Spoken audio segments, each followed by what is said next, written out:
राधे राधे बच्चों, कैसे हैं आप सब। तो कैवल्या कोचिंग क्लासेस में आपका फिर से स्वागत है। हम एम लक्ष्मीकांत इंडियन पॉलिटी का 7th एडिशन कंटिन्यू कर रहे हैं as per you know. And अभी तक हमने 5 चैप्टर्स को कवर कर लिया है। ये हमारा 6th चैप्टर होगा जो है यूनियन एंड इट्स टेरिटरी। ठीक है, छठा चैप्टर हम यहाँ पे स्टडी करने वाले हैं। तो चलिए कंटिन्यू करते हैं। ओके, जैसा कि हम करते आए हैं, हम चैप्टर को स्टार्ट करने से पहले देख लेते हैं कि कितने प्रीवियस ईयर क्वेश्चंस पूछे गए हैं प्रीलिम्स में और कौन कौन से मेंस में क्वेश्चंस आए। तो अगर हम प्रीलिम्स की बात करें तो 6 चैप्टर से आपके 2000 से लेकर 2023 तक की अगर हम बात करें तो प्रीलिम्स में टोटल आपके पूछे गए हैं 3 to 4 क्वेश्चंस। ठीक है, तो इनको देख लेते हैं एक बार। पहला क्वेश्चन है, विच one of the following statement is incorrect. आप इस वर्ड पे जरूर ध्यान दिया करिए। ठीक है, इनकरेक्ट पूछ रहा है कि करेक्ट पूछ रहा है। इसमें पूछ रहा है कौन सा स्टेटमेंट इसमें इनकरेक्ट है।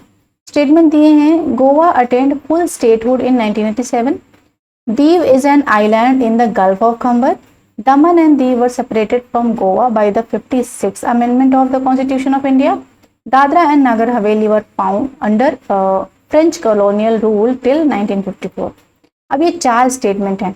ठीक है, 4 स्टेटमेंट में आपको बताना है कि इनकरेक्ट कौन सा है। तो इन चारों के बारे में आपको आइडिया होना चाहिए, है ना। गोवा के बारे में पता होना चाहिए कि गोवा को स्टेटहुड कब मिला।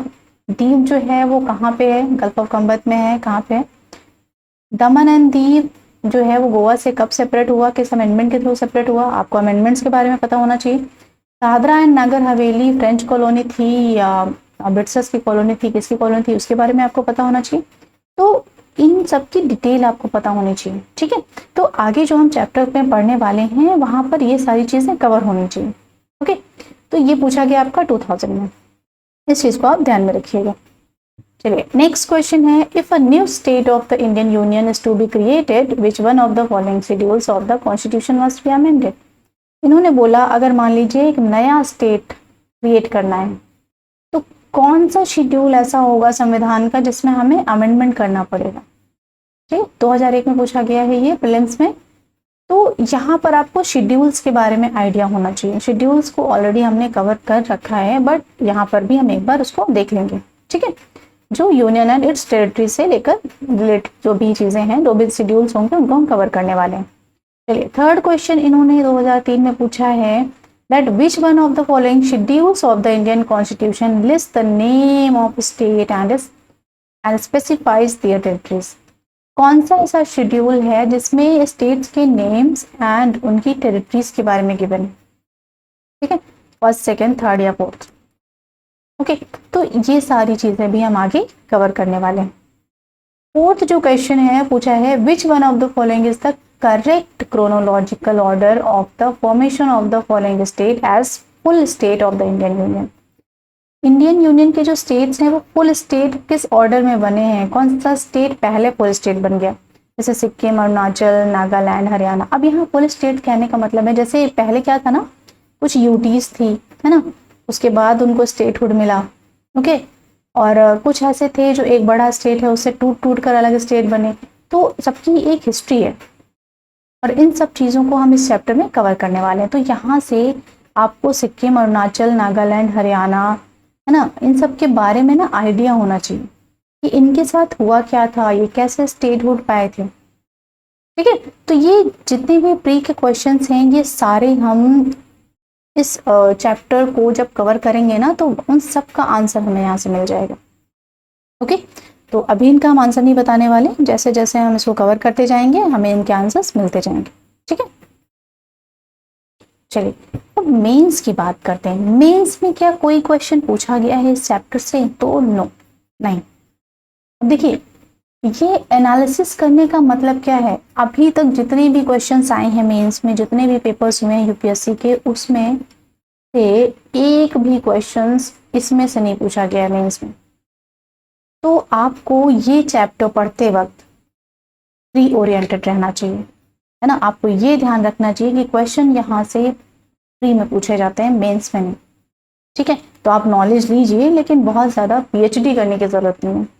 आपके दिमाग में ये चीज़ें क्लियर होनी चाहिए कि इस चैप्टर में या इस चैप्टर से कहाँ पे क्वेश्चन पूछे जा सकते हैं। क्या इससे प्री में क्वेश्चन बन सकता है या इससे मेंस में क्वेश्चन बन सकता है? हाँ, मे भी आगे बन जाए मेंस में क्वेश्चन, लेकिन अभी तक नहीं आया तो आपको बहुत ज़्यादा तो नहीं फोकस करना है ना, ठीक है। तो ये चीज़ें ध्यान में रखनी होती है। ओके, चलिए इसको हम स्टार्ट करते हैं, ठीक है। तो जो चैप्टर है हमारा वो है यूनियन एंड इट्स टेरिटरी। ठीक है, जो हमारा संविधान था, ठीक है, इसको हमने आपको बताया था कि ये संविधान जो है ना वो एक रूल बुक है, एक बुक है, ठीक है, एक ऐसी बुक जिसमें कुछ रूल्स लिखे हुए हैं। तो इस बुक को ना टोटल 22 चैप्टर्स में डिवाइड किया गया था जब संविधान बनकर तैयार हुआ था। अब ये 22 चैप्टर्स आप समझ लीजिए, जो बुक होती है ना, बुक में चैप्टर्स होते हैं ना, फर्स्ट सेकेंड थर्ड, उन चैप्टर्स को आप समझ लीजिए संविधान के पार्ट, ठीक है। टोटल 22 पार्ट्स थे ओरिजिनल कॉन्स्टिट्यूशन में, तो वो पार्ट्स जो हैं वो एक बुक के चैप्टर से आप कंपेयर कर सकते हैं। ओके, अब हर एक चैप्टर में कुछ हेडिंग्स होती हैं, पर्टिकुलर हेडिंग्स होती है जिसमें चीज़ें बताई जाती हैं, एक्सप्लेन की जाती हैं। तो उन हेडिंग्स को आप समझ लीजिए आर्टिकल्स। ओके, नाउ जो ओरिजिनल कॉन्स्टिट्यूशन था उसमें टोटल 395 आर्टिकल्स थे। मतलब ये है कि टोटल जो चैप्टर्स होंगे उन सबको मिला के 395 हेडिंग्स, ठीक है, या 395 रूल समथिंग। चलिए, तो यहाँ पर है क्या कि जो यूनियन एंड इट्स टेरिटरी है वो पार्ट 1 में रखा गया, ठीक है। संविधान का जो पहला चैप्टर था उसी में रखा गया यूनियन एंड इट्स टेरिटरी को। और आर्टिकल्स कहाँ से कहाँ तक थे इसमें, तो 1 से लेकर 4 तक, ठीक है।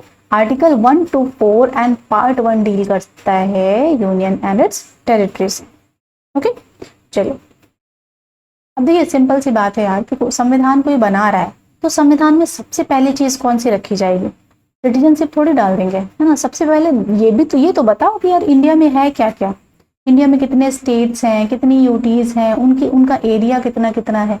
उसके बाद हम आगे बढ़ेंगे ना, सिटीजनशिप पे जाएंगे, लोगों को फंडामेंटल ड्यूटी देंगे, फंडामेंटल राइट्स देंगे, उन सब पे बात करेंगे। पहले तो हमें इस पे बात करनी पड़ेगी, ठीक है। तो इसलिए जो पहला पार्ट था वो किसे डील करता है? यूनियन एंड इट्स टेरिटरी से। Okay, article 1 to 4। चलिए अब इसका एक एक आर्टिकल हम देख लेते हैं। पहला आर्टिकल, आर्टिकल 1। आर्टिकल 1 क्या कहता है? That India, that is Bharat, as a union of state rather than a federation of state। अब ये क्या मतलब हुआ? देखो यहाँ पर दो बातें की जा रही हैं। कौन कौन सी? पहला इन्होंने बोला India that is Bharat, okay. दूसरा इन्होंने बोला अ यूनियन ऑफ स्टेट। अब ये पार्ट क्या बता रहा है? ये बता रहा है नेम ऑफ द कंट्री। और ये पार्ट क्या बता रहा है? Polity of the country, okay. यहाँ पर बात की जा रही है कि कंट्री का नेम क्या है, और नाम में इन्होंने क्या बोला? India that is Bharat. यहाँ पे दो नाम लिए जा रहे हैं, एक तो इंडिया और दूसरा भारत। ऐसा क्यों? एक नाम क्यों नहीं? इसकी क्या जरूरत पड़ी? देखो जब हमारा संविधान बन रहा था ना, तो जो कॉन्स्टिट्यूएंट असेंबली में मेंबर्स बैठे हुए थे उनमें से कुछ कह रहे थे नाम इंडिया रखो और कुछ कह रहे थे भारत रखो। अब देखो ना हम इसको डिनाई कर सकते हैं ना इसको डिनाई कर सकते हैं। अब दोनों नाम को लेकर अलग अलग मतभेद बने पड़े थे। तो जो कॉन्स्टिट्यूशन मेकर्स है ना, उन्होंने फाइनली ये डिसाइड किया कि क्यों हम ऐसा करना करें कि दोनों नाम को रखते, है ना, दोनों नेम्स को अडॉप्ट कर लें। तो फाइनली वही किया गया। क्या किया गया? India that is Bharat. India भी रहेगा और भारत भी रहेगा, ठीक है। क्यों? क्योंकि हम जैसे बोलते हैं ना भारत माता की जय, है ना। इंडिया बहुत कम यूज किया जाता है। जब से ब्रिटिशर्स आए थे तब से वो इंडिया यूज करते हैं, बट जनरली हम लोग भारत ही यूज करते हैं। अब आने वाली पीढ़ी के लिए इंडिया भी जरूरी है ना, भारत भी जरूरी है, तो दोनों रख दिया गया, ठीक है। पॉलिटी की बात करें तो पॉलिटी में इन्होंने बोला कि ये यूनियन है स्टेट्स का, फेडरेशन नहीं है। अब ये क्या मतलब होता है? देखो फेडरेशन का मतलब होता है एक देखो जैसे हम बात करें यूएसए की, तो यूएसए जो है ना, यूएसए का फुल फॉर्म क्या है? United states of America. ऐसे स्टेट्स अमेरिका के जो आकर यूनाइट हो गए हैं, ठीक है, United states of America, okay. अब यहाँ पर क्या हुआ? देखो इसके यूएसए के ये टोटल 50 स्टेट्स थे, ठीक है, अलग अलग स्टेट्स थे। अब ये छोटे छोटे स्टेट्स हैं, इनको एक डर था कि कहीं ऐसा ना हो कि हम लोग छोटे छोटे पार्ट में हैं, कोई बाहर की कंट्री आकर हम पर रूल कर ले या हमें अपनी कॉलोनी बना ले। ठीक है, तो ऐसी सिचुएशन में हम करेंगे क्या, क्योंकि हम छोटे छोटे स्टेट्स हैं, हम इतने पावरफुल भी नहीं है कि किसी से हम लड़ पाए। तो इन लोगों ने क्या किया, ये सब ने मिलकर एक एग्रीमेंट कर लिया, क्या कि हम सब मिल जाते हैं। ठीक है, हाँ हमारा फ्लैग अलग है, हमारा कॉन्स्टिट्यूशन अलग है, बट हम क्या करेंगे ना, हम सब मिल जाएंगे और हम मिल जाएंगे और एक क्या बना लेंगे, एक यूएसए बना लेंगे, यूनाइटेड स्टेट्स ऑफ अमेरिका बना लेंगे। इससे क्या होगा कि जो हमारी मिलिट्री पावर है वो स्ट्रांग हो जाएगी, वो बढ़ जाएगी। ठीक है, तो जब भी खतरा, अब ऐसा नहीं कि इस पे अकेले खतरा आ गया तो ये चुप बैठेंगे, नहीं, इसमें किसी भी स्टेट पे अगर किसी ने अटैक किया तो वो पूरी कंट्री पे अटैक माना जाएगा। ठीक है, तो इससे क्या हुआ, जब ये यूनाइट हुए तो इनकी मिलिट्री पावर बढ़ी ना, है ना। तो यहाँ पर क्या हो रहा है, ये एक एग्रीमेंट के थ्रू इकट्ठा हो रहे हैं, एक एग्रीमेंट हुआ इनके बीच में, उसके साथ ही ये यूनाइट हो गया। ओके, चलिए, तो ये रहा यूएसए का सिस्टम। अब यूएसए का सिस्टम जो है ये कहलाता है फेडरेशन। ठीक है, ये एक फेडरेशन है जो यूनाइट होकर एक हुआ है। लेकिन इंडिया ऐसा नहीं है। इंडिया में क्या है भाई, इंडिया देखो, आपको पता है कि इंडिया जो है वो एक कंट्री है ना। अब क्या इंडिया में ऐसा है कि सारे स्टेट्स एक साथ आए और एक पूरी कंट्री बना लिया? नहीं, ऐसा नहीं है। इंडिया में क्या है, इंडिया जो है वो एक कंट्री है और उस कंट्री को कई सारे स्टेट्स में तोड़ा गया। बट ऐसा क्यों किया गया? तो ये किया गया इसलिए ताकि इंडिया में एडमिनिस्ट्रेशन अच्छा हो सके, है ना, इंडिया में शासन व्यवस्था अच्छे से चलाई जा सके। क्योंकि हमें पता है इंडिया एक डाइवर्स कंट्री है, हर तरह के रिलीजन के लोग रह रहे हैं, हर तरह की लैंग्वेज बोल रहे हैं। अब इतनी बड़ी कंट्री को एक साथ एडमिनिस्ट्रेट नहीं किया जा सकता ना। अगर हम उनको स्टेट्स में तोड़ देंगे तो अच्छे से हम हर स्टेट का ध्यान रख पाएंगे। ठीक है, तो ये इंडिया जो है वो यूनियन है स्टेट्स का। ऐसा क्यों बोला गया, क्योंकि ये एग्रीमेंट के थ्रू साथ नहीं आया, ये रिजल्ट नहीं है एग्रीमेंट का। ओके, और ना ही यहाँ पर बने हुए किसी भी स्टेट को ये अधिकार है कि वो सिसीड कर सके, वो इंडियन यूनियन से अलग हो सके। किसी भी स्टेट के पास ये हक नहीं है कि वो इंडियन यूनियन से खुद को अलग कर सके। देखते रहिए, डिमांड उठती है ना, लोग कहते हैं कि हमें अलग होना है, हमें एक अलग देश चाहिए, तो क्या मिल जाता है? नहीं ना। जम्मू एंड कश्मीर कब से चिल्ला रहा था, है ना, कि हमें अलग कंट्री बनना है। खालिस्तान, किसी को खालिस्तान चाहिए होता है ना, कभी मणिपुर चीखता है कि हमें अलग होना है, तो हो जाते हैं क्या? नहीं, क्यों? क्योंकि हमारे संविधान में ही ऐसा नहीं है, आपको ये अधिकार ही नहीं है कि आप इसे सेसीड कर सको। ठीक है, आप अलग हो ही नहीं सकते। ठीक है, तो हमारे यहाँ जो टर्म इस्तेमाल किया गया, फेडरेशन नहीं इस्तेमाल किया गया, यूनियन इस्तेमाल किया गया। क्यों? क्योंकि फेडरेशन जो है वो टूट सकता है बट यूनियन नहीं टूट सकता। इस यूनियन से कभी भी स्टेट बाहर नहीं जा सकते। यूएसए में अगर ये स्टेट चाहें तो एग्रीमेंट तोड़कर बाहर हो सकते हैं। ओके, बट यहाँ पर ऐसा नहीं। ठीक है,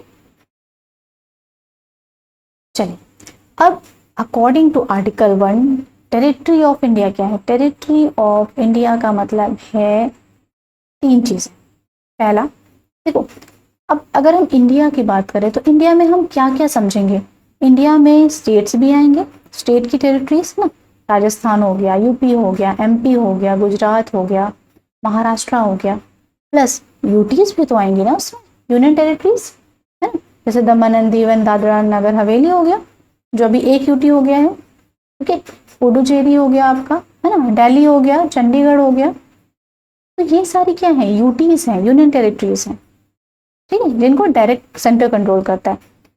प्लस अब ये देखो, 2 चीजें तो आएंगी इंडियन टेरिटरी में, लेकिन स्कोप भी तो छोड़ दो, है ना। फ्यूचर में मान लो इंडिया ने किसी पे कब्जा कर लिया, कोई टेरिटरी है, मान लो ये पाकिस्तान है। ठीक है, अब इंडिया का ये बहुत ज्यादा दिमाग खराब करते रहते हैं, तो इंडिया ने क्या बोला कि बहुत हो गया यार तुम्हारा, अब तुम निकलो, है ना, और इनको यहाँ से यहाँ तक लेके खत्म कर दिया पूरा।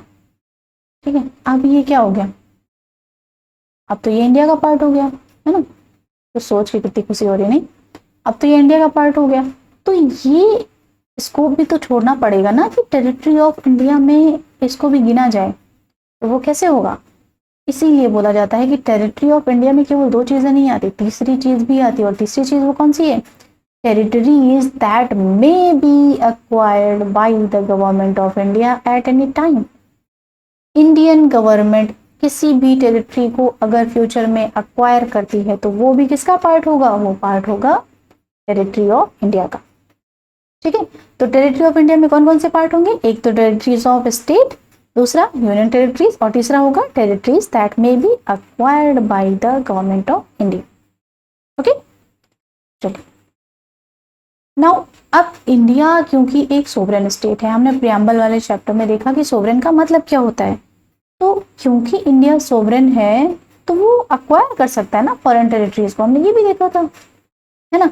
बट क्या प्रोसेस होगा, कौन कौन से मोड्स होंगे, किस तरह से अक्वायर किया जा सकता है, तो इस तरीका जो है ना, तरीका होना चाहिए ऐसा जो इंटरनेशनल लॉ के थ्रू रिकॉग्नाइज किया गया। जो इंटरनेशनल लॉज हैं, इंटरनेशनल लेवल पे जो लॉज बने हैं वो इन तरीकों को रिकॉग्नाइज करते हैं। वैसे कौन से तरीके हैं? पहला है सेशन।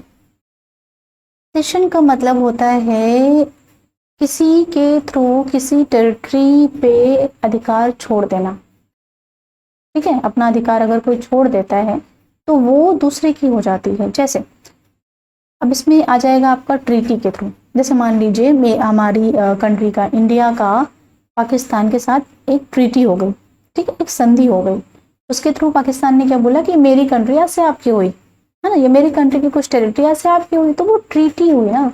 उस ट्रीटी के थ्रू उनका कुछ पार्ट हमारा हो जाएगा। ठीक है, या परचेज कर लें, हम खरीद लें किसी टेरिटरी को, या फिर हमें गिफ्ट में मिल जाए, है ना, कोई इतना दयालु हो कि हमें गिफ्ट में दे दे, या फिर हम लीज पे ले लें। लीज पे कैसे? जैसे आपको पता होगा अगर कि श्रीलंका की जो हम्बनटोटा पोर्ट वगैरह है वो चाइना ने लीज पर ले रखा है। ठीक है, तो लीज पे लेने का मतलब है जैसे मान लो हम 5 साल का एक एग्रीमेंट कर लें कि 5 साल के लिए पाकिस्तान की इतनी टेरिटरी हमारी, तो वो हमें लीज पे मिल गई। ठीक है, या प्लेबिसाइट हो जाए। प्लेबिसाइट में क्या होता है? प्लेबिसाइट में जो पर्टिकुलर एक टेरिटरी है वहाँ की जनता ही ये वोट कर देती है कि उसे यहाँ का नागरिक होना है। जैसे मान लीजिए नेपाल है, ठीक है, अब नेपाल को कुछ टाइम के बाद लगने लगे कि यार हमारा भी तिब्बत जैसा हाल हो जाएगा, चाइना तिब्बत जैसा हाल हमारा करेगा, तो नेपाल इंडिया से क्या बोले कि हमें आप में मिलना है, और नेपाल का हर नागरिक ये वोट कर दे। ठीक है, या मैक्सिमम नागरिक ऐसे हों जो वोट कर दें कि हमें इंडिया में मिलना है, हमें इंडिया का नागरिक बनना है, तो उस टाइम पे ये क्या हो जाएगा? नेपाल जो है वो इंडिया का हो जाएगा। ठीक है, चलिए अब नेक्स्ट है आपका ऑक्यूपेशन। ऑक्यूपाई कर लिया जाए, किसी टेरिटरी को अगर इंडिया ऑक्यूपाई कर ले, अपने अधिकार क्षेत्र में ले आए, लेकिन वो टेरिटरी ऐसी होनी चाहिए जिसको कोई रिकॉग्नाइज्ड रूलर ऑक्यूपाई ना कर रखा हो। ठीक है, अनऑक्यूपाइड हो, तो ऐसी टेरिटरी जिसको इंडिया ऑक्यूपाई कर लेता है तो वो इंडियन टेरिटरी में आ जाएगा। ठीक है, कॉन्क्वेस्ट, उसे हमने जीता हो तो वो हमारा हो जाएगा। अब जैसे बांग्लादेश का है, अभी जो बांग्लादेश है ना वो पहले ईस्ट पाकिस्तान था। 1970 वॉर में जब इंदिरा गांधी जी थी तो उससे वॉर हुआ हमारा, तो वो बांग्लादेश क्या हुआ? वो बांग्लादेश उसको हमने जीता, लेकिन हमने उसे लिया नहीं, हमने उसे छोड़ दिया। ठीक है, अब ये हमारी अच्छाई है कि हमने उसे छोड़ दिया और एक इंडिपेंडेंट कंट्री बनने दिया। हम चाहते तो उसे ले सकते थे, ठीक है, हमने उसे जीता हुआ था। तो अगर कॉन्क्वेस्ट के थ्रू हम किसी टेरिटरी को जीत लें, या फिर सब्ज्यूगेशन का मतलब है कि किसी भी टेरिटरी को घुटनों पे ले आना, है ना, मतलब अपने अंदर कंट्रोल में ले आना, ठीक है, दमन कर देना, तो ये कहलाता है सब्ज्यूगेशन। अब ये कुछ तरीके हैं जिसके थ्रू इंडिया जो है वो किसी भी फॉरेन टेरिटरी को अक्वायर कर सकता है। ओके, चलिए अब देखिए यहाँ पर हमने बात की एक यूनियन ऑफ इंडिया की और एक टेरिटरी ऑफ इंडिया की। तो टेरिटरी ऑफ इंडिया और यूनियन ऑफ इंडिया में फ़र्क क्या है ना, हम यूनियन ऑफ इंडिया में तो सुनते हैं। तो देखो टेरिटरी ऑफ इंडिया और यूनियन ऑफ इंडिया में एक छोटा सा फ़र्क है। क्या? यूनियन ऑफ इंडिया जो होता है वो स्टेट्स का यूनियन कहलाता है। सारे स्टेट्स को आप मिला लीजिए, टोटल 28 स्टेट्स हैं अभी, इन 28 स्टेट्स को मिलाकर बनेगा यूनियन ऑफ इंडिया। लेकिन अगर उसमें हमने यूटीज को भी डाल दिया और ऐसी टेरिटरीज को जो फ्यूचर में अक्वायर की जा सके, तो वो क्या बनाएगा, वो बनाएगा टेरिटरी ऑफ इंडिया। ठीक है, तो यूनियन ऑफ इंडिया जो है वो एक छोटा पार्ट है, टेरिटरी ऑफ इंडिया के अंदर आएगा यूनियन ऑफ इंडिया। ठीक है, चलिए अब यहाँ पर देखिए, यहाँ पर हमने बात की थी टेरिटरी ऑफ इंडिया की, है ना। यहाँ हम अगर आर्टिकल 1 की बात करें तो हमने यहाँ पर बात की थी कि आर्टिकल 1 में कि इंडिया जो है वो यूनियन ऑफ स्टेट्स है ना। और यहाँ पर हमने देखा था कि टेरिटरी ऑफ इंडिया में ये चीज़ें आती हैं, स्टेट आते हैं, यूटी आती हैं, है ना, और फ्यूचर में जो टेरिटरी हम अक्वायर करें वो भी आती। लेकिन कौन कौन से स्टेट हैं वो कहाँ लिखा हुआ है, तो वो लिखा हुआ है आपका फर्स्ट शेड्यूल में। ये जो शेड्यूल्स होते हैं ना, टोटल अभी कितने शेड्यूल्स हैं, टोटल 12 शेड्यूल्स हैं कॉन्स्टिट्यूशन में। और ये जो शेड्यूल्स हैं ये बिल्कुल वैसे हैं जैसे घर की अलमारी। घर में क्या होता है, कई सारे कमरे हैं अलग अलग, बिल्कुल वैसे ही जैसे संविधान में कई सारे पार्ट हैं, लेकिन हर कमरे का कुछ स्पेशल सामान कहाँ रखा होता है, एक अलमारी में रखा होता है, एक अलमीरा में रखा होता है। ठीक है, तो वो जो अलमीरा है वो क्या है, वो शेड्यूल्स हैं, वो स्पेशल चीजों के लिए बनी हैं। ओके, चलिए अब फर्स्ट शेड्यूल में हमें क्या मिलेगा, तो हमें मिल जाएगा name of states and different UTs and their territorial extent. मतलब ये है कि ये जो राजस्थान, यूपी, एमपी, छत्तीसगढ़, महाराष्ट्र, गुजरात, इन सब के नेम कहाँ लिखे हुए हमें मिलेंगे, तो ये मिलेंगे हमें first schedule of the Indian constitution में। एंड यूटीज की बात करें अगर हम, दिल्ली हो गई, है ना, चंडीगढ़ हो गई, आपकी पुडुचेरी हो गई, है ना, ठीक है, और Dadra and Nagar Haveli and Daman Diu हो गई, तो ये सारी भी कहाँ मिलेंगी आपको, ये सारा भी आपको फर्स्ट शेड्यूल में देखने को मिलेगा। एंड देयर टेरिटोरियल एक्सटेंट, और इनकी टेरिटरी है कहाँ से कहाँ तक, कितना एरिया है, ये सब भी आपको फर्स्ट शेड्यूल में ही मिलेगा। ओके, नाउ फिफ्थ शेड्यूल किससे डील करता है, तो फिफ्थ शेड्यूल डील करता है separate provision for the administration of scheduled areas. अभी शेड्यूल्ड एरियाज क्या है, देखो ये कुछ ऐसे एरियाज हैं कुछ स्टेट्स में जहां पर ट्राइबल पॉपुलेशन है, शेड्यूल्ड ट्राइब्स रहते हैं। ठीक है, अब क्योंकि यहाँ पर शेड्यूल्ड ट्राइब्स रहते हैं तो ये जो एरिया है ना, इस एरिया के कल्चर को मेंटेन रखना ये जिम्मेदारी हो गई, ये हो जाती है संविधान की। तो संविधान ने क्या किया, कॉन्स्टिट्यूशन ऑफ इंडिया ने क्या किया, गवर्नर को कुछ पावर दे दी, गवर्नर को कुछ स्पेशल पावर दे दी ताकि गवर्नर इन एरियाज को कुछ ऑटोनॉमी प्रोवाइड कर सके, कुछ फ्रीडम दे सके, है ना। और ऑटोनॉमी देने का मतलब है कि ये एरियाज, इन एरियाज पे चाहे वो पार्लियामेंट का लॉ हो, चाहे वो स्टेट लेजिस्लेचर का लॉ हो, बहुत ज़्यादा दबाव नहीं बना सकता। क्यों, क्योंकि गवर्नर को संविधान ने ये पावर दे रखी है कि गवर्नर इनको ऑटोनॉमी प्रोवाइड करे, ऐसे स्टेट्स को, ऐसे शेड्यूल्ड एरियाज को। ठीक है, तो कुछ शेड्यूल्ड एरियाज और इनका प्रोविजन कहाँ पे दिया है, तो ये फिफ्थ शेड्यूल में दिया है। ठीक है, चलिए नेक्स्ट जो है वो आता है आपका सिक्स्थ शेड्यूल। अब सिक्स्थ शेड्यूल डील करता है सेपरेट प्रोविजन से with respect to administration of tribal areas. North east में जो ट्राइबल एरियाज हैं, अब कुछ स्टेट की हम यहाँ पे बात करेंगे, कौन कौन से, पहला तो है आसाम, दूसरा है मेघालय, तीसरा है आपका त्रिपुरा और चौथा है आपका मिजोरम। ठीक है, आसाम, ये आपका आसाम है, ये वाला एरिया। ओके, इसी के नीचे आता है आपका मिजोरम वाला एरिया, यहाँ पे आपका ये त्रिपुरा पड़ता है और ये आपका पड़ता है मिजोरम।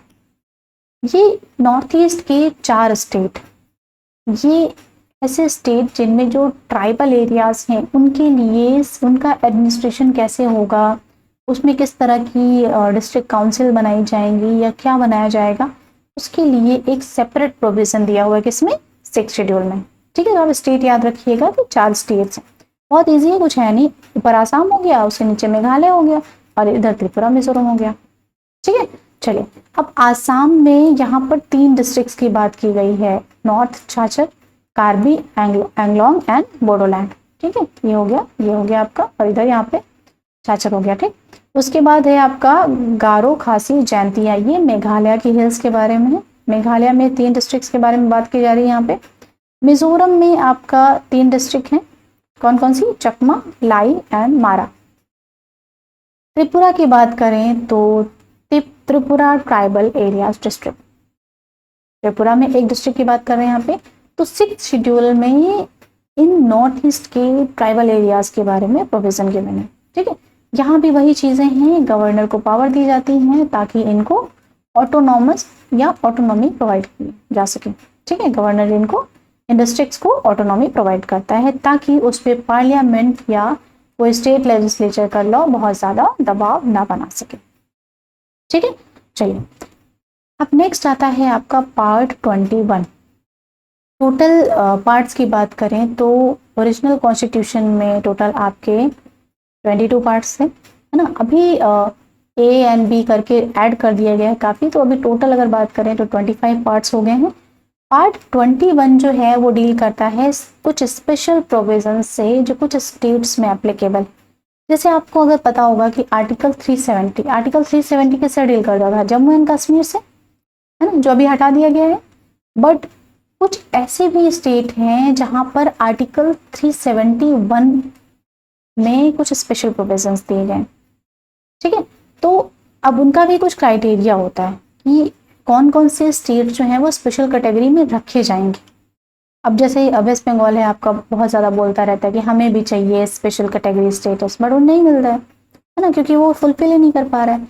तो कुछ स्पेशल प्रोविजंस दिए हैं आर्टिकल 371 में, ए है, बी है, सी है, डी है, ऐसे करके गिवन है हर स्टेट के लिए, ठीक है। तो कौन कौन से स्टेट है, गुजरात हो गया आपका, महाराष्ट्र हो गया, ठीक है, कर्नाटका हो गया, तेलंगाना हो गया, आंध्रा हो गया, सिक्किम हो गया, अरुणाचल, आसाम, नागालैंड, मणिपुर, मिजोरम, ओके। तो ये टोटल आपके 12 स्टेट्स हैं जिनके बारे में स्पेशल प्रोविजन है किसमें, पार्ट 21 में। चलिए, तो ये तो देख लिया हमने आर्टिकल 1। आर्टिकल 1 में हमने क्या देखा कि 2 टाइप की बातें की गई है। पहला कि नेम क्या होगा कंट्री का, और दूसरा पॉलिटी क्या होगी कंट्री की। नेम में हमने देख लिया कि इंडिया और भारत दोनों की बात की गई है। पॉलिटी की बात करें तो इंडिया जो है वो एक यूनियन है स्टेट्स का, ठीक है। फिर हमने डिफरेंस देख लिया कि यूनियन ऑफ इंडिया और टेरिटरी ऑफ इंडिया में क्या डिफरेंस है, ओके। अब हम ये देखेंगे कि आर्टिकल 2 क्या कहता है। तो आर्टिकल 2 बात करता है एडमिशन और एस्टैब्लिशमेंट ऑफ न्यू स्टेट। 2 चीजें हैं यहाँ पर। पहली बात की है एडमिशन की, एडमिट करना, ठीक है। यूनियन ऑफ इंडिया में नए स्टेट्स को एडमिशन दिलाना, ये बिल्कुल वैसे है ना जैसे कॉलेज में एक नया स्टूडेंट आता है ना। तो यहाँ पर बात की जा रही है एग्जिस्टिंग स्टेट की, ऐसा स्टेट जो ऑलरेडी एग्जिस्ट कर रहा है उसको हमें बस क्या करना है, हमें यूनियन ऑफ इंडिया में मिला लेना है। एग्जाम्पल की अगर हम बात करें तो सिक्किम का क्या हुआ, सिक्किम पहले से एग्जिस्ट कर रहा था, ठीक है। अब सिक्किम की जनता को ये लगा कि हमें इंडिया की सिटीजनशिप लेनी चाहिए, तो सिक्किम को हमने क्या कर दिया, इंडिया में मिला लिया, ठीक है। तो सिक्किम का क्या हुआ, यहाँ पे एडमिशन हुआ इंडियन यूनियन में, ओके। नेक्स्ट यहाँ पर बात की जा रही एस्टैब्लिशमेंट। अब एस्टैब्लिश कोई चीज़ कब की जाएगी, जब वो चीज़ है ही नहीं ना। एस्टैब्लिशमेंट का मतलब ये कि कोई चीज़ एक्सिस्ट नहीं कर रही है, ओके। तो सेकेंड यहाँ पे प्रोविजन है एस्टैब्लिशमेंट ऑफ न्यू स्टेट। ये अच्छा, ऐसे अगर हम एग्जाम्पल लें तो बिल्कुल ऐसे है जैसे मान लो एक परिवार है, एक फैमिली, ठीक है। उसमें जो नई बहू आती है तो वो क्या है, उसका एडमिशन होता है उस फैमिली में।